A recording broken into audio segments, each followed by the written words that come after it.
Pai, do Filho e do Espírito Santo. Amém. Rainha do céu, alegrai-vos, aleluia, pois o Senhor que merecestes trazer em vosso seio, aleluia, ressuscitou como disse, aleluia, rogai a Deus por nós, aleluia. Alegrai-vos e exultai, ó Virgem Maria, aleluia, porque o Senhor ressuscitou verdadeiramente, aleluia.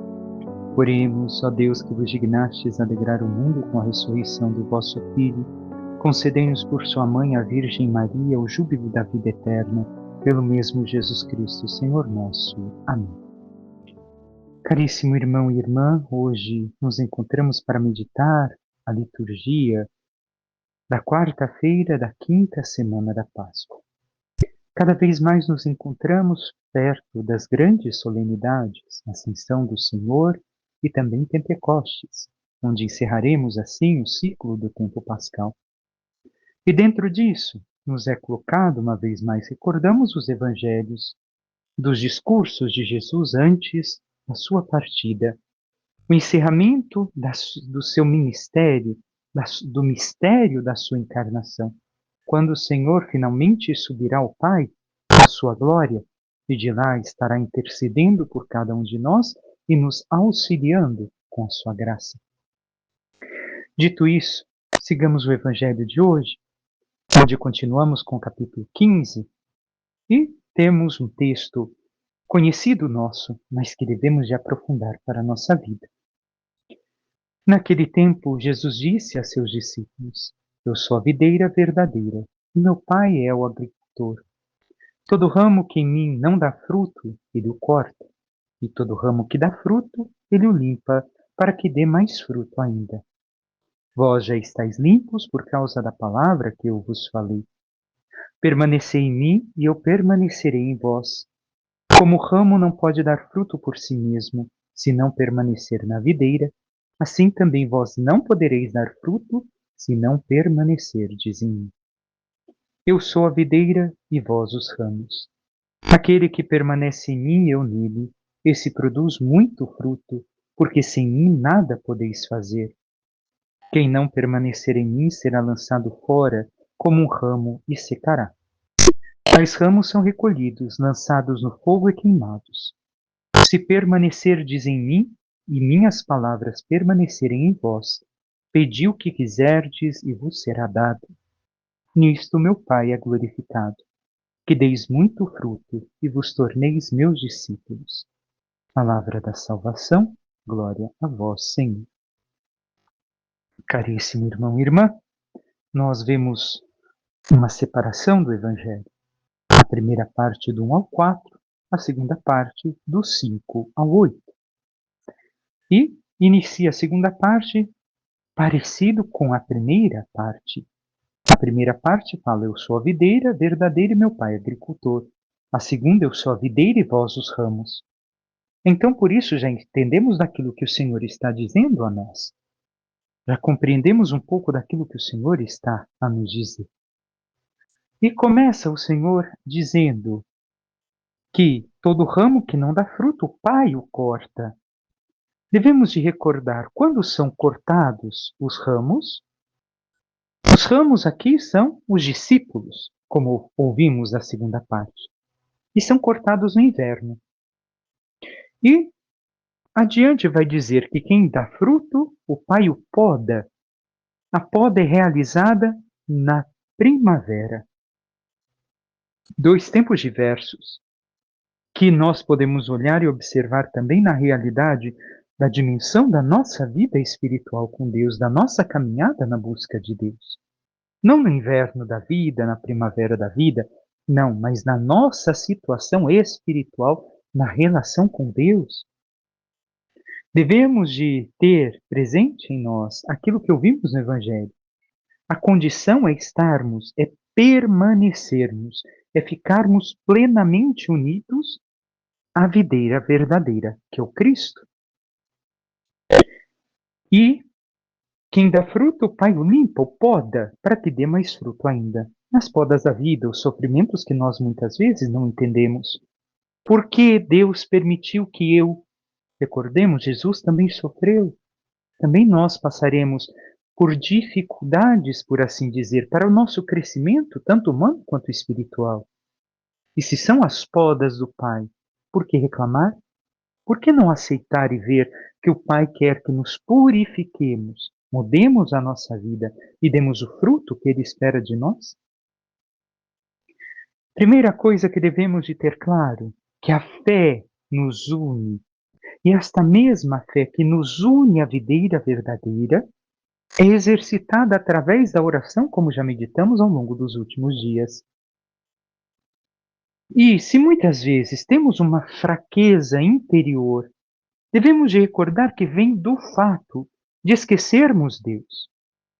Esta fraqueza na vida espiritual é justamente esse esquecimento, o abandono de Deus, onde nos ocupamos de coisas boas e santas, talvez, mas não estamos cuidando do principal, da vida interior, da nossa intimidade com o Senhor, do tempo de oração, meditação da palavra, de uma vida de raízes profundas que nós devemos de ter com o Senhor.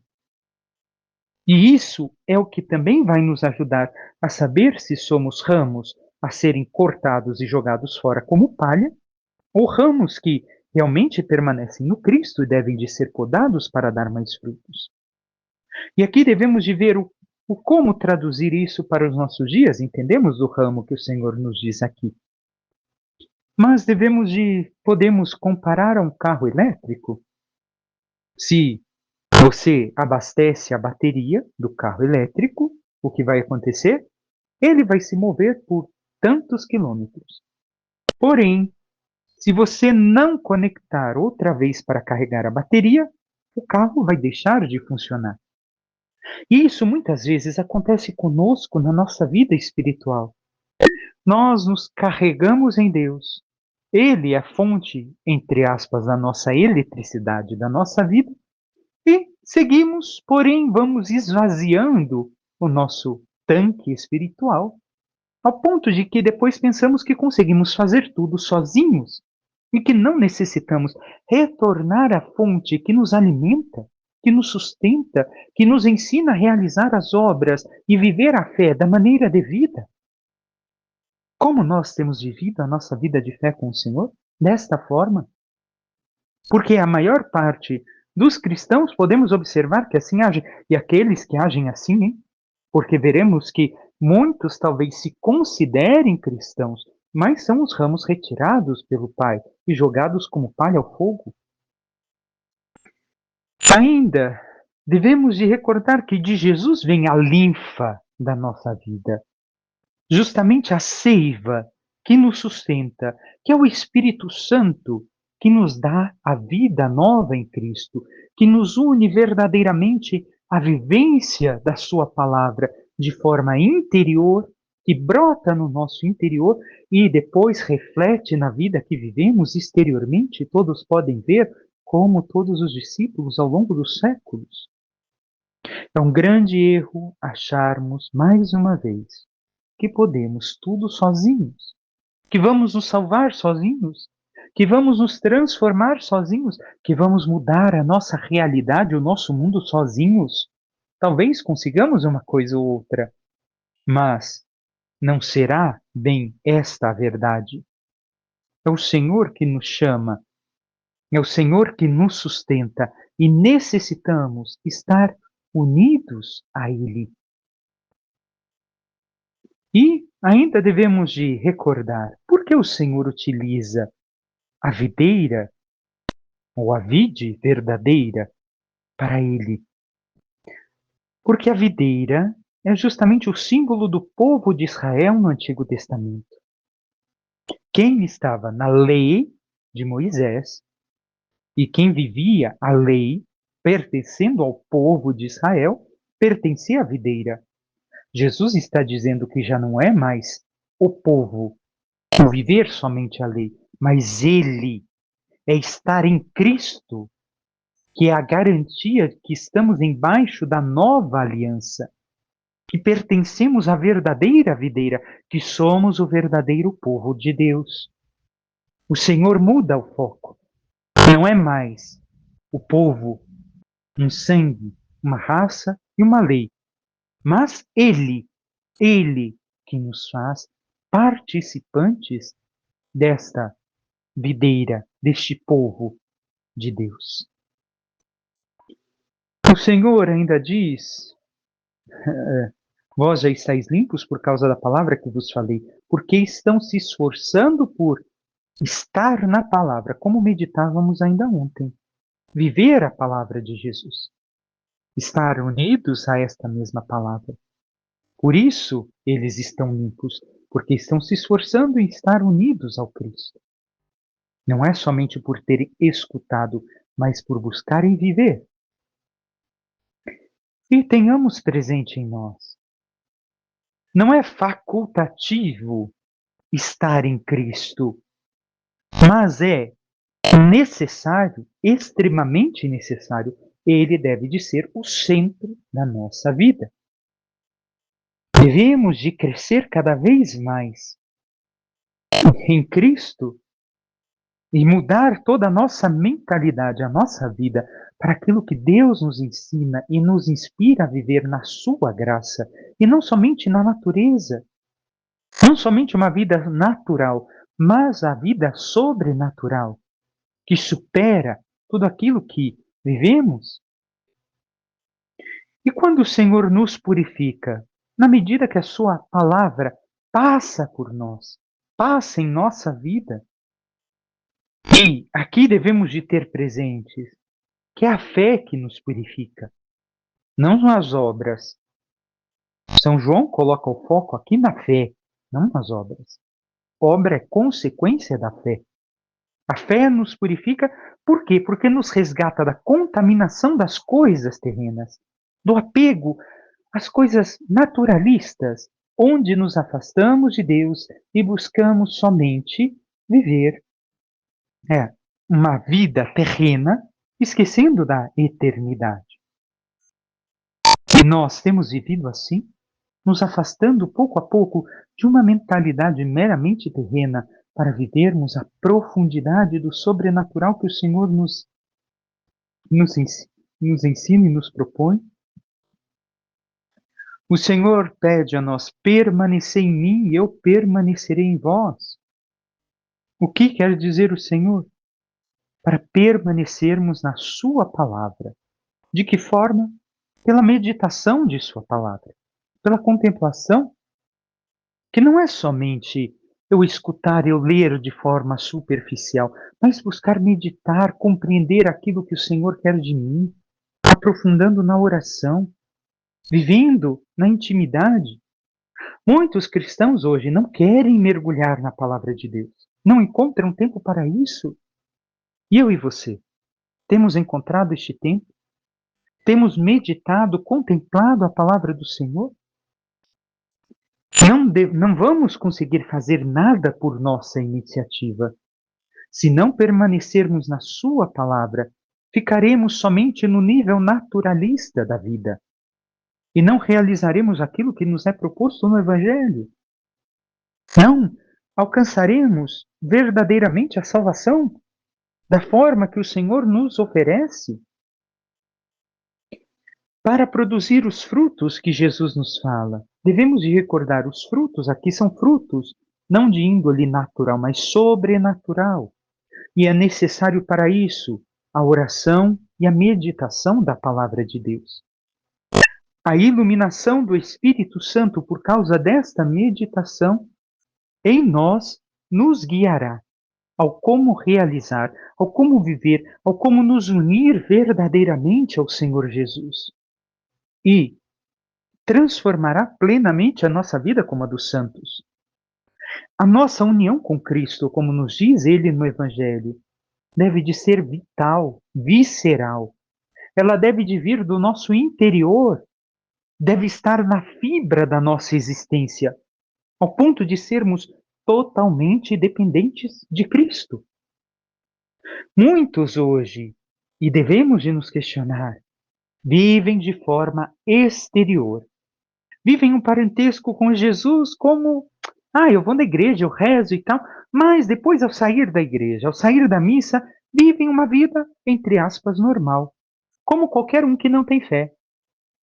usa as mesmas coisas que todo mundo usa, até mesmo aquelas pecaminosas, escutam as músicas pecaminosas que outros escutam, assistem coisas que não deveriam, fazem coisas que são contrárias ao Evangelho, vivem uma vida aparentemente normal, não tem a incisão de Cristo na sua personalidade, as marcas de Cristo no seu caráter. E assim não estão vivendo Jesus na união íntima como fibra de sua existência, como todo o sentido de sua história.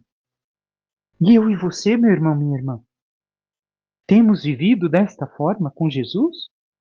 Ou temos vivido esta união, esta vida interior profunda, e temos a Jesus como centro de toda a nossa experiência vital? Jesus segue falando de produzir frutos.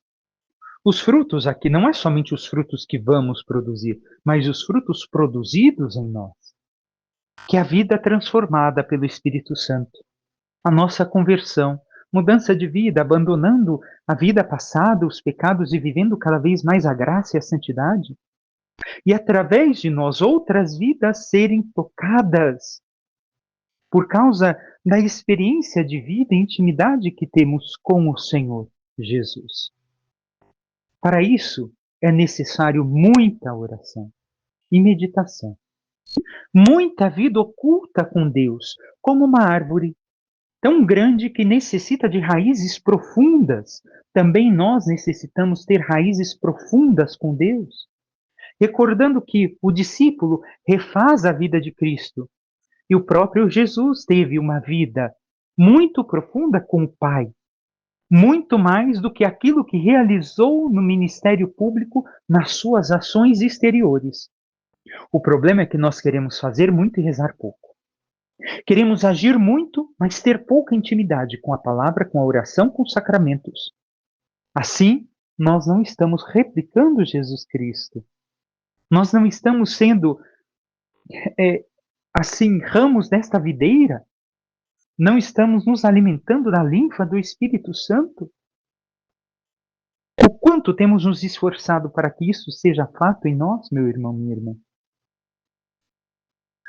Recordemos ainda que, se alguém medita a palavra de Cristo, fará que a sua oração seja ouvida, como diz o Senhor. Tudo o que pedirdes vos será dado. Por quê?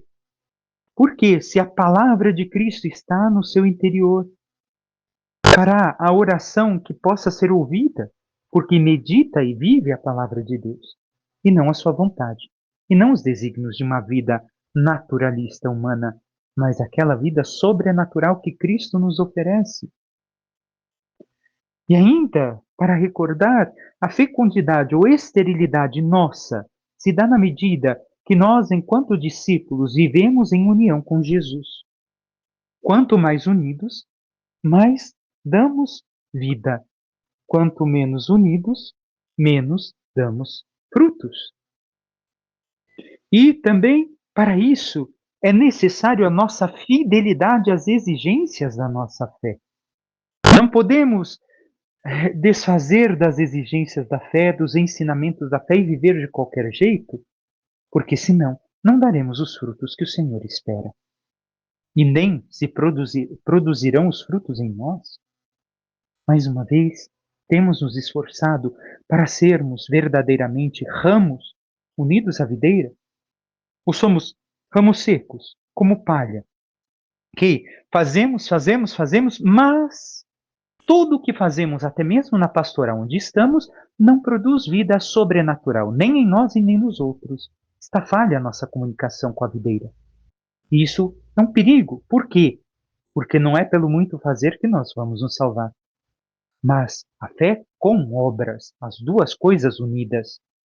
Fé sem obras é morta, mas as obras são produzidas pela fé que vivemos.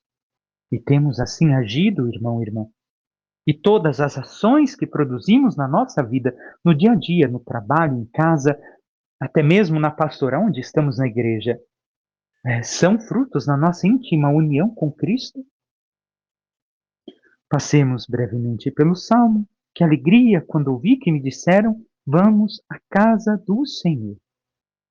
Temos esta alegria verdadeira de ir à casa do Senhor, esta casa que primeiramente é o nosso coração, onde devemos de entrar e ter a intimidade com o Pai na oração, como nos diz Jesus. Mas também a igreja, o templo santo, onde estamos em união com os irmãos, celebrando a nossa fé?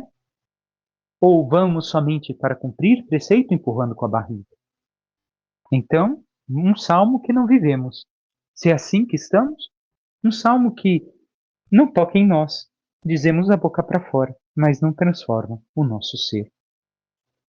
E a primeira leitura, seguimos com os Atos. Naqueles dias chegaram alguns da Judéia e ensinavam os irmãos de Antioquia, dizendo: Vós não podereis salvar-vos se não fordes circuncidados como ordena a lei de Moisés. Isto provocou muita confusão e houve uma grande discussão de Paulo e Barnabé com eles. Finalmente decidiram que Paulo, Barnabé e alguns outros fossem a Jerusalém para tratar dessa questão com os apóstolos e os anciãos. Depois de terem sido acompanhados pela comunidade, Paulo e Barnabé atravessaram a Fenícia e a Samaria. Contaram sobre a conversão dos pagãos, causando grande alegria entre todos os irmãos. Chegando a Jerusalém, foram recebidos pelos apóstolos e os anciãos e narraram as maravilhas que Deus tinha realizado por meio deles. Alguns dos que tinham pertencido ao partido dos fariseus e que haviam abraçado a fé levantaram-se e disseram que era preciso circuncidar os pagãos e obrigá-los a observar a lei de Moisés. Então os apóstolos e os anciãos reuniram-se para tratar desse assunto. Vemos uma vez mais uma exigência que Jesus havia, digamos, superado e que queriam impor. O cuidado que nós devemos de ter também em nossas vidas. Jesus ensinou que o que deve ser circuncidado é o coração.